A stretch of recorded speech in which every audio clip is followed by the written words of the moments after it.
अध्यक्ष महोदय, या कमिशनर साहेबांनी काय केलं माहितीये?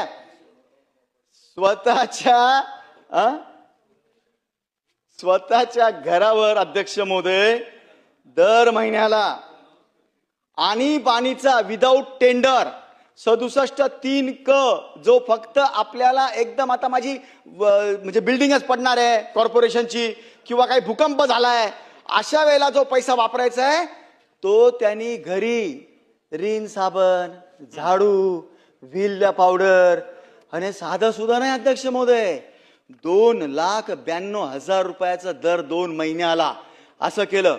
आणि याच्यामध्ये आयटम जर तुम्ही बघितले अध्यक्ष महोदय, बॉम्बे डाईनचे नॅपकिन, त्याच्यानंतर झाडू, खराटे, good night liquid, Vim liquid, Dettol साबण, हे पहिल्या महिन्याला अध्यक्ष महोदय 2,92,000, दुसऱ्या महिन्याला 1,16,000, तिसऱ्या महिन्याला 2,91,000, चौथ्या महिन्याला चौथ्या वेळेला 2,71,000 अध्यक्ष महोदय, त्याच्यानंतर 2,19,000, 2,82,000, 2,92,000 असे सगळे याच गोष्टीवर.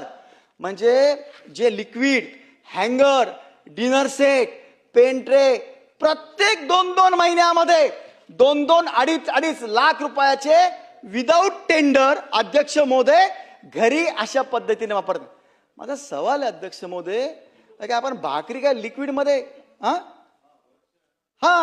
तेच म्हणायचं मला की भाकरी काय हे लिक्विड रीन मध्ये टाकून चुरून खातात की काय दर महिन्याला, आणि हा पैसा त्यांना घ्यायला अलाउड तरी आहे का? खरंच आहे ना अध्यक्ष महोदय? काहीतरी वाटली पाहिजे. एक IAS अधिकारी आहे, याच्यावर नाही थांबले अध्यक्ष महोदय.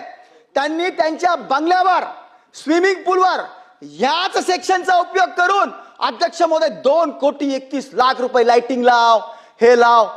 एकीकडे ड्रेनेज जर तुम्हाला तुंबलं तर त्याचे पैसे हायकोर्टमध्ये यांनी ऍफिडेव्हिट दिलाय की महानगरपालिकेकडे पैसे नाहीये म्हणून, आणि एकीकडे अध्यक्ष महोदय कोट्यवधी रुपये स्वतःच्या बंगल्यावर विदाऊट टेंडर बरीच कामं केली नाहीये त्यांनी स्वतः, आणि आयुक्ताच्या निवासस्थानावर झालंय, स्वतः त्याला मंजुरी दिली आहे. ठराव सुद्धा हेच घेतात कारण की तिथे बॉडी नाही आहे. विषय मी का बोलतोय? बॉडी नसल्यामुळे प्रशासन